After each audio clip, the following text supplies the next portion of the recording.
Assalamualaikum warahmatullahi wabarakatuh, mahasiswaku sekalian. Hari ini kita masuk pelajaran tentang sistem operasi Linux. Nah, hari pembahasannya tentang pengenalan dari sistem operasi. Jadi sebelum kita membahas tentang Linux, kita harus tahu dulu apa itu sistem operasi. Materi yang akan kita bahas hari ini adalah tentang definisi sistem operasi, peran sistem operasi dalam sistem komputer, tujuan sistem operasi, dan sejarah perkembangan sistem operasi. Oke, secara definisi sistem operasi adalah sebagai sebuah program yang mengatur hardware dengan menyediakan landasan untuk aplikasi yang berada di atasnya, bertindak sebagai penghubung antar user dengan hardware, bertugas untuk mengendalikan dan mengkoordinasikan penggunaan hardware untuk berbagai aplikasi bagi bermacam-macam user. Jadi itu adalah definisi secara umum. Nah, sistem operasi ini secara secara lebih spesifiknya, jadi secara garis besar adalah sistem operasi atau OS atau operating system merupakan program yang mengatur eksekusi program dan bertindak sebagai interface antara aplikasi dan perangkat keras. Jadi secara garis besar seperti itu. Nah, tujuan sistem operasi adalah kemudahan, efisiensi, dan kemampuan untuk berkembang. Jadi dalam hal itu memudahkan bagi kita, kemudian mengefisiensikan waktu, uang, biaya segala macam, dan kemampuan untuk berkembang. Karena semakin hari kita akan berkembang untuk membantu kita. Jadi sistem operasi ini akan membantu perkembangan kita dalam hal menyelesaikan masalah pekerjaan kita. Nah, OS atau operating system sebagai interface antar user dan perangkat keras berarti dia menyediakan mekanisme kepada end user untuk menggunakan utilitas yang disediakan. Jadi si pemakai itu OS menjembatani antara pemakai dengan perangkat yang akan dipakainya dengan menggunakan semua apa yang ada di perangkat tersebut. Nah, yang dimaksud end user itu adalah end user kan pasti tidak akan mau tahu akan detail proses yang melibatkan komputer hardware, sehingga end user hanya berinteraksi via aplikasi-aplikasi tersedia. Jadi si pemakai secara dalam hal itu pasti dia hanya memakainya, tidak mengetahui secara detail apa yang ada dalam perangkat keras itu.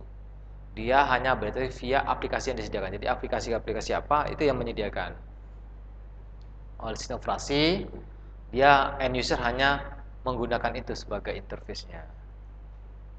Nah, bisa mahasiswa sekalian lihat di dalam layar yang ada di depan kalian. Itu adalah layar and view and computer system. Jadi tingkatan-tingkatan. Jadi yang tadi saya bilang tadi adalah komputer hardware, kemudian OS di atas hardware, kemudian utilities, dan terakhir ada aplikasi program. Di situ operating sistemnya. Nah, desainnya itu di sini. Nah, di tingkat komputer hardware itu adalah operating system designernya. Nah, di operating system sama utilities yang bergerak adalah programmernya.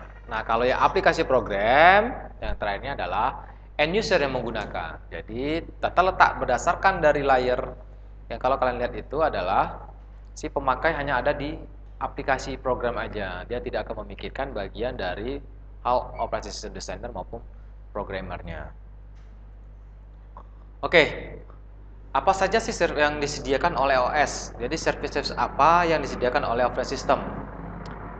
Pertama itu program development, kemudian program eksekusi, kemudian akses ke input maupun of device, kemudian control access to file, sistem akses, error detect and response, dan accounting. Jadi ini layanan-layanan disediakan oleh sistem operasi bagi si pengguna. Jadi inilah service yang disediakan OS untuk si pengguna. Nah, tinggal kita memanfaatkannya di mana. Nah, OS as a resource manager. Jadi ada sini juga di sistem operasi itu ada yang namanya resource manager. Management adalah contohnya CPU, memory space, file, and storage. Ini biasa kita temukan di dalam hardware-nya. Kemudian dia akan memberikan mengalokasikan resource tersebut kepada user sesuai dengan kebutuhan. Jadi si resource ini akan melayani ya apa yang diinginkan user tadi, seperti bisa kita lihat di dalam layar tadi. Nah, di situ. Jadi hardware tadi yang memberikan aplikasi kepada user. Jadi OS melayani resource management tadi. Nah, kemudian ada yang namanya evolusi sistem operasi.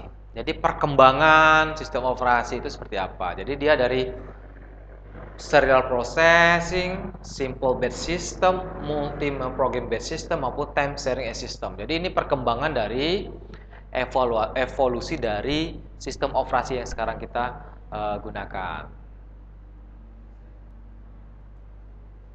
Nah, kita sering mengenal sistem operasi, tapi kita harus tahu dulu sebenarnya sih perkembangan dari sistem operasi.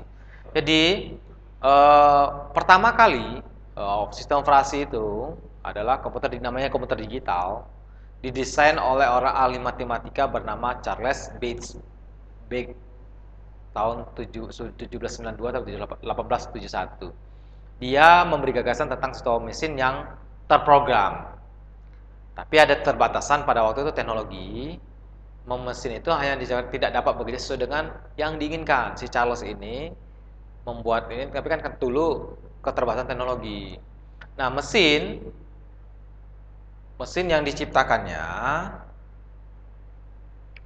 hanya berupa mekanis tanpa ada sistem operasi, bekerja sebagai hanya mesin hitung. Jadi komputernya ini hanya sebagai mesin hitung, tapi tidak, operasinya itu belum dibuatkan pada zaman itu.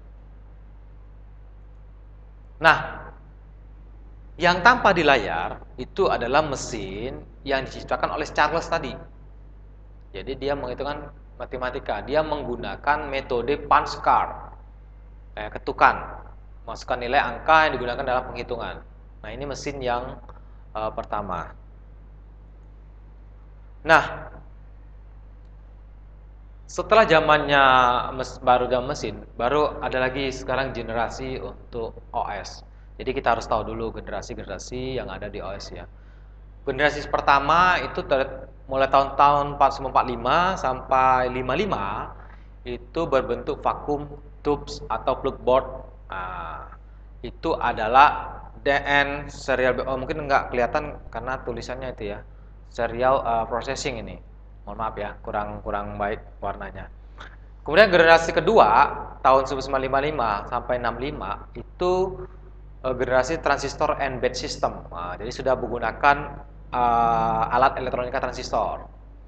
Nah, generasi ketiga 65-80 itu zaman keemasan, itu baru ada IC dan multi programming. Nah, ini yang generasi ketiga. Nah, generasi keempat sampai sekarang itu tahun 80 sampai sekarang ini adalah personal komputer dan interaktif. Nah, mungkin sekarang sudah masuk generasi kelima, present high organization system yang lainnya. Nah, kita mungkin tahun 80-an yang lebih, pada tahun 80-an tuh yang booming, kita menguasai atau Asia Tenggara kita menguasai. Nah, berdasarkan sistem operasi story ini, kalian bisa tahu berada di mana kalau seandainya kalian ada PC di rumah kalian, personal komputer. Nah, kira-kira berada di mana sih komputer? Kalau komputernya Pentium misalnya generasi yang ke bawah, nah bisa kita lihat tuh mau generasi ketiga atau keempat. Yang di personal komputer atau laptop dari mahasiswa sekalian bisa dilihat pada waktu berada di mana. Oke, baiklah mahasiswa sekalian. Jadi materi hari ini yang saya ajarkan adalah tentang pengenalan apa itu sistem operasi, kemudian perkembangannya, tujuannya, mekanisme perkembangan komputernya, sistem operasinya. Sebelum kita tahu apa itu Linux ataupun macam sistem operasi lainnya, kita harus tahu dulu adalah pengenalan apa itu sistem operasi. Baiklah, Mas kalian, terima kasih atas perhatiannya. Sampai jumpa pada materi selanjutnya.